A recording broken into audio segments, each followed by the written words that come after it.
इस्लाम हज़रत मोहम्मद मुस्तफ़ा सल्लल्लाहु अलैहि वसल्लम खैरुकुम मन तअल्लम अल-कुरान व अल्लमह, कि तुम में से सबसे बेहतर वो है जो कुरान पढ़े और दूसरों को कुरान पढ़ाए। ये माह मुबारक रमज़ान जिसमें अल्लाह ने कुरान को नाज़िल किया है, और कोई महीना ऐसा नहीं जिसमें अल्लाह ने कुरान को नाज़िल किया, लेकिन ये वाहिद माह मुबारक रमज़ान है जिसमें अल्लाह ने कंप्लीटर किया है कुरान मजीद को पूरा मुकम्मल लाया। और उसके अलावा सहीफ़े भी जो जनाब इब्राहीम, जनाब नूह, जनाब मूसा उनको करना चाहिए इसी माह रमज़ान में नाज़िल। कितनी बरकत वाला ये महीना है। लेकिन कुरान के हवाले से अगर आप देखें, कुरान हमारे मुआशरे और सोसाइटी में अगर देखा जाए और पूरे मज़ाहिब में अगर देखा जाए तो इसका एहतराम किया जाता है, कुरान मजीद का एहतराम किया जाता है। और ख़ास तौर से मुसलमानों के ऊपर जिम्मेदारी है कि इस किताब का एहतराम करें, रिस्पेक्ट। जो जितना एहतराम करता है उसका उतना मर्तबा होता चला जाता है। ये कुरान मजीद हमारे दरमियान शादियाँ होती हैं तो सबसे पहले कुरान को कुरान जाएगा तो साथ साथ बरकतें जाएगा, और घर में जब ये जाएगा तो ये दूल्हा और दुल्हन के लिए बरकत साबित होगी, और इसकी तिलावत की जाएगी जिससे उनके घर में बरकतें नज़ील होंगी। ये कुरान मजीद की तिलावत सिर्फ रमज़ान में ही महदूद नहीं, बल्कि पैदाइश से लेकर मौत तक की मंजिल तक ये कुरान मजीद। जैसा कि रसूल इस्लाम ने फरमाया कि दो गिरा करके चीज़ें छोड़े जा रहा हूँ, एक कुरान है, दूसरे का अहल है। दोनों से मेरा रिश्ता होना चाहिए। अगर किसी एक से रिश्ता हमने तोड़ दिया तो हम डिसबैलेंस हो जाएंगे और मामला हमारा ख़राब हो सकता है। लिहाजा कुरान एक मोजिज़ा है हमारे लिए, पूरी कायनात के लिए।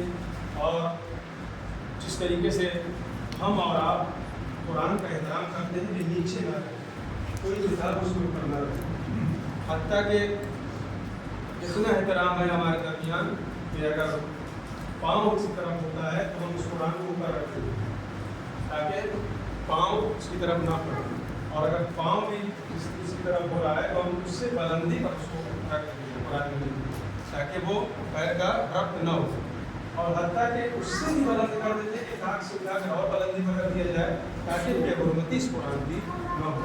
हम आप सारे लोग एहतराम करते हैं, लेकिन ये कहने वाली बात है कि हमने एहतराम कुरान को इतनी बुलंदी पर रख दिया है कि आज हम उसको छू नहीं पा रहे हैं, हम कुरान को टच नहीं कर पा रहे हैं और कुरान की तिलावत नहीं कर पा रहे हैं।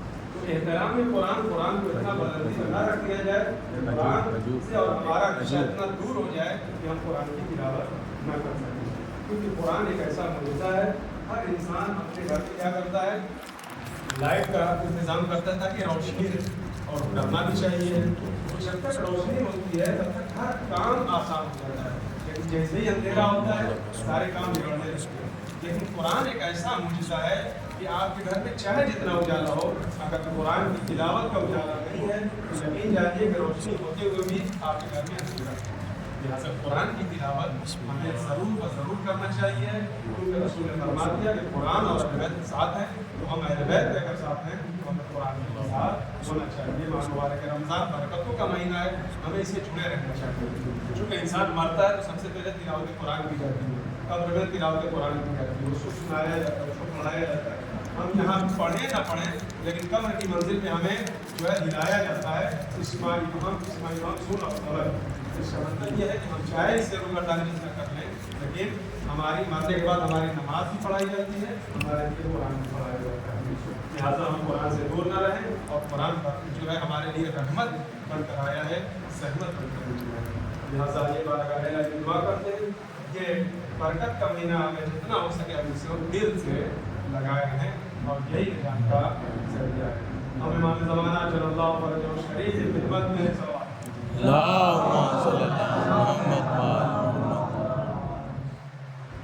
हम वादा करते हैं कि माह मुबारक रमज़ान अगर अल्लाह ने हमें नसीब में फरमाया है, हम इस्तेमाल कर रहे हैं माह रमज़ान का, इतना ख्याल ज़रूर रहे कि हम इमाम की शर्मिंदगी का रोज़ा, अगर कोई मरीज़ है तो रोज़ा नहीं रख सकता, लेकिन इसका मतलब ये नहीं है कि वो चौराहों पर खाता हुआ नजर आए या रास्ते में खाता हुआ नजर आए।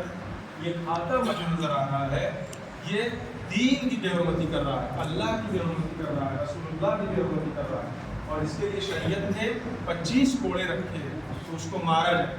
25 کوڑے، یہاں کوئی مارنے والا نہیں ہے، اس لیے آزاد ہے، لہٰذا اگر کوئی زبردستی کھاتا ہوا روڈوں پر چلے تو اسے 25 کوڑے لگنے چاہیے ہیں، اور یہاں اگر نہیں لگیں گے تو وہاں ضرور لگیں گے، جہاں جائے چاہے جتنا وہ اس کا۔